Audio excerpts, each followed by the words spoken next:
हिंदू धर्म सृष्टि का सबसे प्राचीन धर्म और इसी धर्म का मुख्य सिद्धांत है कर्म सिद्धांत। भगवान श्री कृष्ण ने भगवत गीता में कर्म को ही प्रधान माना है। उसी प्रकार गोस्वामी तुलसीदास जी कहते हैं, कर्म प्रधान विश्व रची राखा, जो जस कर ही सो तस फल चाखा। अर्थात जो मनुष्य जैसे कर्म करेगा उसे उन्हीं कर्मों के अनुसार फल भी भोगना पड़ेगा। यही इस सृष्टि का विधान है।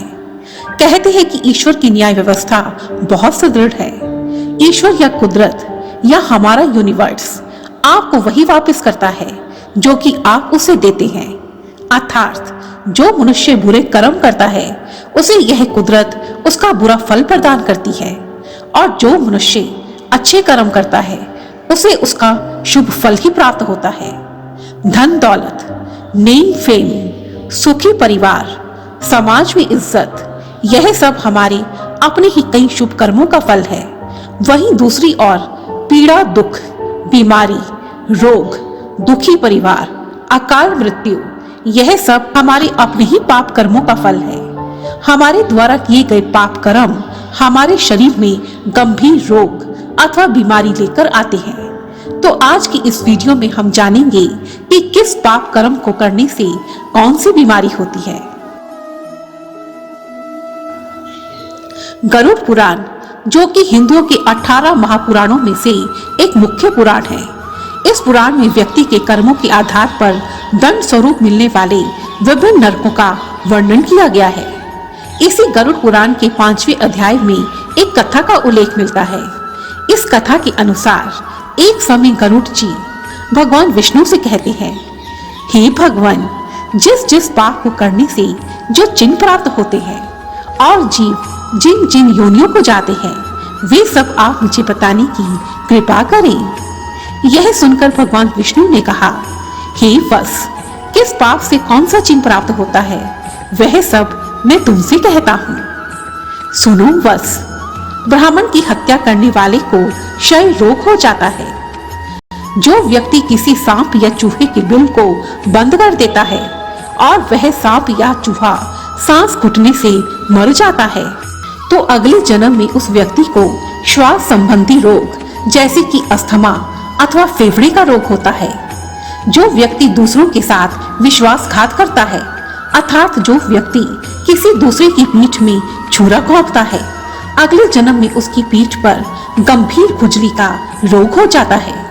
जो व्यक्ति अपने मुनाफे के लिए, अपने स्वार्थ के लिए अनाज में मिलावट करके बेचता है और दूसरों के स्वास्थ्य के साथ खिलवाड़ करता है, तो उसके अमाशय में जठाग्नि या फिर कैंसर जैसा रोग हो जाता है। जो व्यक्ति जहरीले उपकरणों के माध्यम से दूसरों का वध करता है या उसे घायल करता है, अगले जन्म में वही व्यक्ति किसी जहरीले जीव जैसे कि बिच्छू या सांप के डंक से प्रताड़ित होता है। जो व्यक्ति दूसरों पर अत्याचार करता है, दूसरों को अपना दास या गुलाम बनाकर रखता है, उसे अगले जन्म में एक भयानक रोग हो जाता है, जिसमें उस व्यक्ति के हाथ पांव सूजकर हाथी के पांव की तरह मोटे हो जाते हैं। यदि कोई साहूकार किसी गरीब को धन कर्ज के रूप में देता है, लेकिन बदले में उससे मोटी धनराशि ब्याज के रूप में वसूलता है, तो उसे तपेदिक की बीमारी हो जाती है। जो व्यक्ति शादीशुदा होकर भी किसी दूसरी स्त्री के साथ संबंध बनाता है अथवा वेश्याओं के पास जाता है, वह अगले जन्म में कुष्ठ रोग से पीड़ित होता है। जो व्यक्ति दूसरों का धन लूटता है, वह व्यक्ति गले की बीमारी से पीड़ित हो जाता है। हरे पेड़ काटने वाले को और सब्जियों की चोरी करने वाले को अगले जन्म में शरीर के अंदर अल्सर घाव से पीड़ित होना पड़ता है। जो व्यक्ति ज्ञानी और विद्वान लोगों से अपना काम करवाता है, उसे हमेशा सिर दर्द बना रहता है। झूठे और धोखाधड़ी करने वाले लोगों को उल्टी की बीमारी हमेशा लगी रहती है। गरीब लोगों का धन चुराने वाले लोगों को हमेशा कफ और खांसी की शिकायत रहती है। यदि कोई व्यक्ति समाज के श्रेष्ठ पुरुष विद्वान की हत्या कर देता है, तो वह तपेदिक रोग से ग्रस्त होता है। गाय का वध करने वाले लोग कुबड़े बनते हैं और निर्दोष व्यक्ति का वध करने वालों को कोढ़ हो जाता है। जो व्यक्ति अपने गुरु का अपमान करता है, उसे मिर्गी का रोग होता है। वेद और पुराणों का अपमान तथा निरादर करने वाले व्यक्ति को बार बार पीलिया हो जाता है। झूठी गवाही देने वाले व्यक्ति गूंगे हो जाते हैं। पुस्तकों और ग्रंथों की चोरी करने वाले व्यक्ति अंधे हो जाते हैं।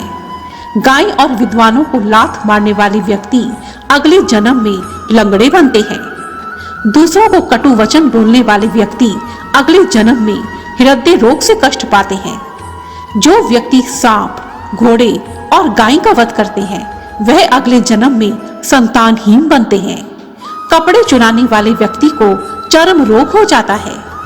पर स्त्री गमन करने वाला व्यक्ति अगले जन्म में कुत्ता बनता है। कन्या की हत्या करने वाला व्यक्ति अगले जन्म में कौड़ी बनता है। स्त्री की हत्या करने वाला तथा गर्भपात कराने वाला व्यक्ति नपुंसक बनता है और गुरु की पत्नी के साथ सहवास का विचार करने वाला व्यक्ति चर्म रोगी बनता है। जो व्यक्ति दूसरों को दिए बिना ही मिष्ठान खाता है उसे गले में गंड मूला रोग हो जाता है। दूसरों की निंदा करने वाला निश्चित ही पांडु रोगी बनता है। झूठ बोलने वाला व्यक्ति हकलाकर बोलता है तथा झूठी बात सुनने वाला अगले जन्म में बहरा बनता है। जो व्यक्ति बासी भोजन करता है, थाली में ही हाथ धोता है, भोजन की निंदा करता है, ऐसा व्यक्ति बवासीर, कब्ज तथा कैंसर जैसे रोग से पीड़ित हो जाता है। अंत में भगवान विष्णु कहते हैं, हे वत्स, इस प्रकार इस संसार में जो प्राणी जैसे कर्म करता है उसे मृत्यु पश्चात तथा अगले जन्म में ठीक वैसा ही फल प्राप्त होता है। धन्यवाद। दोस्तों, हम जो कुछ भी दूसरों को देते हैं वही एक दिन हमारे पास घूम फिरकर वापस जरूर आता है। कर्म फल से आज तक कोई नहीं बच पाया, इसलिए कोई भी कर्म करने से पहले अच्छी तरह से सोच समझ लेना चाहिए, क्योंकि किसी ने सच ही कहा है, कर्म के पास ना तो कागज है ना ही किताब है, लेकिन फिर भी पूरी दुनिया का हिसाब है। धन्यवाद। दोस्तों, यह वीडियो आपको कैसी लगी प्लीज आप मुझे कमेंट सेक्शन में जरूर लिखें। और यदि आप अपनी पसंद की कोई वीडियो देखना चाहते हैं तो प्लीज मुझे जरूर लिखकर बताएं। और मेरी ऐसी ही दूसरी वीडियोस को देखने के लिए रेड कलर के बटन को प्रेस कर मेरी इस चैनल को सब्सक्राइब करें और साथ ही घंटी के साइन को भी जरूर दबाएं। धन्यवाद। जय माता दी।